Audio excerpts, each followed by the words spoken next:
المرسلين وعلى آله وأصحابه أجمعين. قال الله سبحانه وتعالى: إن الله وملائكته يصلون على النبي يا أيها الذين آمنوا صلوا عليه وسلموا تسليما. صدق الله العظيم. கண்ணியத்துக்கும் பெருமதிப்புக்குரிய இஸ்லாமிய பெரியவர்களே, நண்பர்களே, தாய்மார்களே, அல்லாஹ் சுப்ஹானஹு வ தஆலா நமக்கு கொடுத்த பெரும் பாக்கியம் தொடர்ந்து நோன்பு இருக்கக்கூடிய, தொழுகைக்கூடிய, தராவீகளில் கவனமாக இருக்கக்கூடிய நல்ல நசீபுகளை கொடுத்திருக்கிறார். அது வகையில் நாம் எல்லாம் பாக்கியமானவர்கள். இந்த வாக்கியங்கள் தொடர்ந்து நமக்கும் நம்முடைய சந்ததிகளுக்கும் அல்லாஹ் உயிருள்ள வரையிலும் கொடுப்பானாக.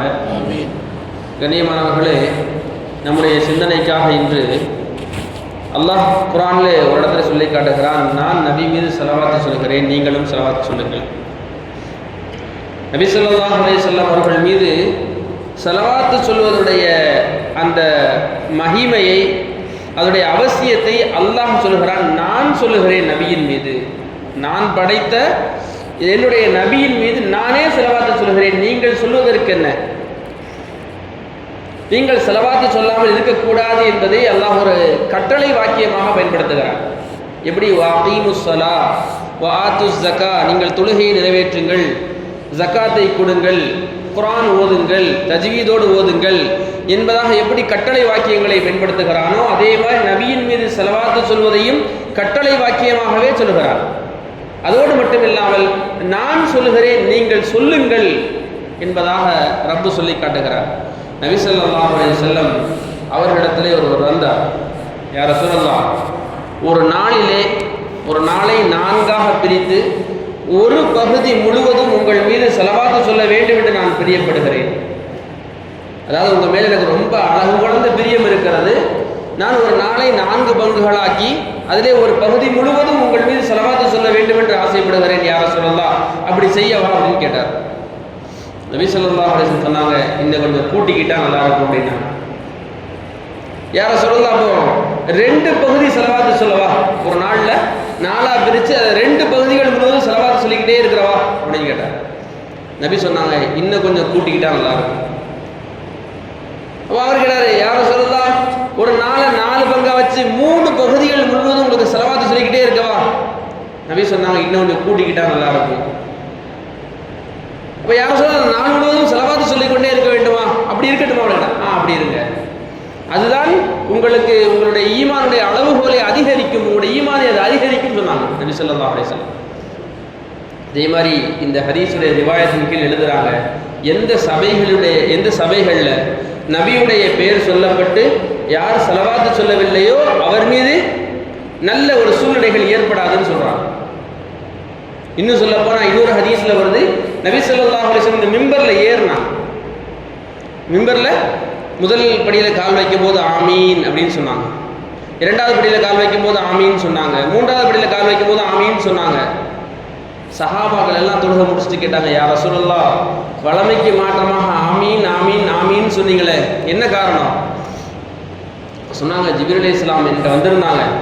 நான் முதல் படியில் கால் வைக்கும் போது சொன்னாங்க, யார் ரமலானை அடைந்தும் நோன்பு நோற்கவில்லையோ, ரமலானை அடைந்தும் மன்னிப்பை பெற்றுக்கொள்ளவில்லையோ, ரமலானை அடைந்தும் ரஹமத்தை பெற்றுக்கொள்ளவில்லையோ அவன் நாசமடையட்டும் சொன்னாங்க. நான் ஆமீன் சொன்னேன்னு சொன்னாங்க.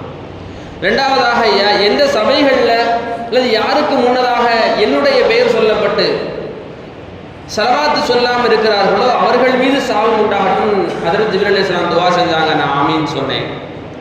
3வதாக, யாருக்கு தாய் தந்தைகள் பெற்றோர்கள் இருந்து அவர்களின் மூலமாக அவர் சொர்க்கத்தை பெற்றுக்கொள்ளவில்லையோ அவருக்கும் சாவு உண்டாகட்டும் சொன்னாங்க. நான் ஆமீன் சொன்னேன்னு சொன்னாங்க. கணித்துக்குரிய மேலான பெரியவர்களே, நண்பர்களே, நாம் இந்த ஒரு சூழல்களில் அமர்ந்திருக்கிறோம். நம்ம சபைகளில், நம்ம பல இடங்களில் நபியுடைய பெயர்கள் கேட்கப்படுது, நபி ஸல்லல்லாஹு அலைஹி வஸல்லம் சொல்லப்படுது. நம்ம அப்படியே அமைதியாக உட்கார்ந்துருக்கிறோம். சில பேர் சொல்கிறாங்க, நான் மனசுக்குள்ளே சொல்லிக்கிறேன் அப்படின்னு சொல்கிறாங்க. கண்ணியமானவர்களே, நாம் ஒரு நபியுடைய பேர் வருது ஸல்லல்லாஹு அலைஹி வஸல்லம் சொன்னோம்னா பக்கத்தில் உள்ளவங்களுக்கு என்ன செய்யும்? அது ஒரு உணர்வூட்டுதல் கிடைக்கும். ஸலவாத்து சொல்லணும். ஹதீஸில் வருது, யார் ஒரு நன்மைக்கு தூண்டுகோலாக இருப்பாரோ அந்த நன்மையை அவருக்கு பங்கு கிடைக்கும் சொல்லப்படுது. அந்த நன்மையில் அவருக்கும் பங்கு உண்டு. தூபா லி ரஜுலின் ஜஅலஹுல்லாஹு மிஃப்தாஹல் கைரி வ மிக்லாக ஷர். இந்த மனிதனுக்கு சுபசோபனம் உண்டாகட்டும். யாரு நன்மைக்கு திறவுகோலாகவும் தீமைக்கு கூட்டாகவும் இருப்பாரோ அவருக்கு சுபசோபனம் உண்டாகட்டும். ஹதீஸ்ல கேட்கப்பட்டது சுபசோபனம்னா என்ன? தூபாங்கிற வார்த்தைக்கு என்ன அர்த்தம்? சொர்க்கம் தான் சொன்னாங்க. அதனால எங்கெல்லாம் நபியுடைய வாசகங்கள் பெயர்கள் சொல்லப்படுகிறதோ நாம் அசட்டையாக கவனக்குறைவாக இருந்து விடாமல் நபியின் மீது ஸலவாத் சொல்வதை கவனமாக கொள்ள வேண்டும். இன்னும் அந்த தஃசீர்களில் எழுதுறாங்க, எங்க நபியுடைய பெயர்கள் சொல்லப்பட்டு அங்கே ஸலவாத் சொல்லப்பட்டு கொண்டே இருக்கிறதோ அந்த மனிதர்களுடைய உள்ளங்களில் உள்ள கவலைகளை அல்லாஹ் இல்லாமல் ஆக்க செய்கிறான். இன்னைக்கு உலகம் முழுவதும் இந்த அமைதிக்காக நிம்மதிக்காக ஒரு பெரிய தேடல் நடந்து கொண்டே இருக்குது. அதுக்குன்னு சொல்லி சைக்காலஜிஸ்ட் உருவாகிக்கிட்டே இருக்கிறாங்க, அதுக்குன்னு சொல்லி மென்டார்ஸ் உருவாகிக்கிட்டே இருக்கிறாங்க, தெரபிஸ்ட் உருவாகிக்கிட்டே இருக்கிறாங்க. மனக்கவலைகள் போக்கணுமா இதை கேளுங்கன்னு சொல்றாங்க, இந்த சப்தத்தை கேளுங்கன்னு சொல்றாங்க, கொஞ்ச நேரம் பேசுங்கன்னு சொல்றாங்க, கொஞ்ச நேரம் எண்ணுங்கன்னு சொல்றாங்க, என்னெல்லாமோ சொல்லிக்கிட்டே இருக்கிறாங்க. மனக்கவலைகள் இல்லாத மனிதர்கள் இந்த உலகத்தில் வேண்டும் என்று எல்லாரும் ஆசைப்படுகிறார்கள். நபியுடைய ஹதீஸ் வருது, யார் ஸலவாத்துகளை அதிகமாக சொல்லக்கூடியவர்களாக ஆகிவிடுவார்களோ அவருடைய உள்ளங்களில் அல்லாஹ் மனக்கவலைகள் இல்லாத வாழ்வை கொடுத்து விடுவான். எவ்வளோ மிக முக்கியமான விஷயம். சின்ன பிள்ளையா இருந்து எதுவும் சரி, கடைசி பெரிய வயசுக்கும் நாள் வரைக்கும் நிம்மதி இல்லைங்க. காசு பணம் இருக்குது, நிம்மதி இல்லை, மனக்கவலையா இருக்குது, அந்த கவலையா இருக்குது, இந்த கவலையா இருக்குது, தூக்கம் வர மாட்டேங்குது. கண்ணியமானவர்களே, நபியின் மீது ஸலவாத்து சொல்லிக்கொண்டே இருப்போமே ஆனால் நிச்சயமாக நபி ஸல்லல்லாஹு அலைஹி வஸல்லம் ஸலவாத்தின் காரணமாக நம்முடைய உள்ள கவலைகள் எல்லாம் நீங்கி விடுகிறது, கவலைகளை எல்லாம் அல்லாஹ் போக்கி விடுகிறான். இதைவிட மிகப்பெரிய பாக்கியம் கியாமத்துடைய நாளிலே நபி ஸல்லல்லாஹு அலைஹி வஸல்லம் ஷஃபாஅத்தை கிடைக்கிறது.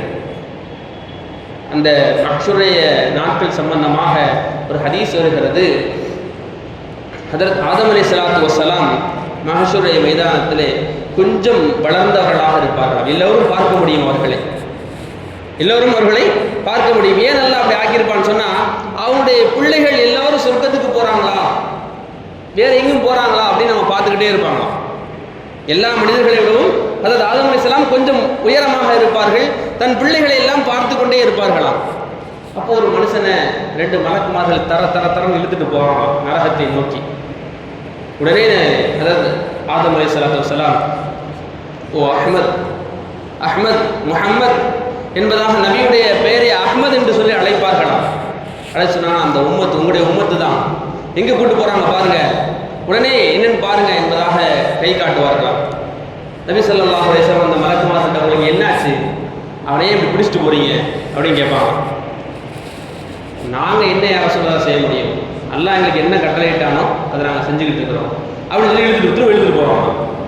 அப்போ தான் என்ன செய்யுமா, அந்த அர்ஷுடைய பக்கத்துலேருந்து ஒரு அசரீரி கேட்குமா, என்னுடைய ஹபீப் என்ன சொல்கிறாங்களோ அதை கேளுங்க, என் ரசூல் ஸல்லல்லாஹு அலைஹி வஸல்லம் என்ன சொல்கிறாங்க மலக்குகளே நீங்கள் கேளுங்க என்பதாக சொல்லுகின்ற பொழுது, யார் ரசூலுல்லாஹ் இருந்தாங்க, இவரை ஒப்படைச்சிட்டவங்களை நீங்கள் என்ன வேணால் செஞ்சுக்கங்க. நபி ஸல்லல்லாஹு அலைஹி வஸல்லம் அந்த மனிதரை அழைத்து வருவார்களாம். அவருடைய அமல் நாமாவுடைய பட்டோலைகள் இருக்கும், அந்த மீசானுடைய தராசுகள் இருக்குமாம்.